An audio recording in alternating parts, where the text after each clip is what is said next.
paano mag-customize ng navigation bar sa ating mga Facebook account. Open lang natin ang ating Facebook para ipakita ko po sa inyo kung ano po ang navigation bar dito sa ating Facebook. Ito po yung navigation bar sa ating Facebook. So, para ma-customize yan, tap lang natin ang 3 lines. Tap settings icon. Scroll down. Dito po sa may preferences, hanapin nyo dito ang tab bar. Tap lang natin itong tab bar. Tap customize the bar. So, pili lang tayo dito guys ng 3 para maipin natin sa ating Facebook. Ngayon, piliin ko lang po itong professional dashboard. Itap lang po natin itong auto dito sa gilid. Then, itap nyo po yung pin para mapin siya. Then, piliin naman natin itong video. Itap nyo po ulit yung auto.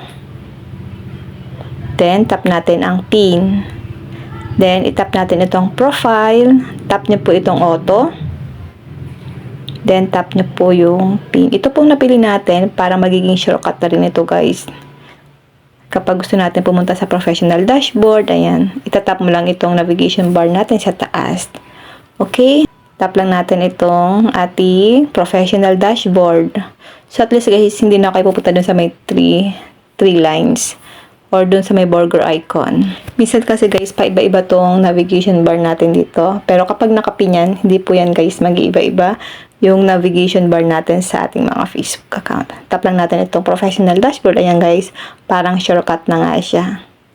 Okay? Ganun lang po guys kadali kung paano po mag-customize ng navigation bar sa ating mga Facebook account para mas mapabilis po kapag gusto mo tumingin sa mga reels o kaya sa inyong professional dashboard kung gusto nyo pong tingnan.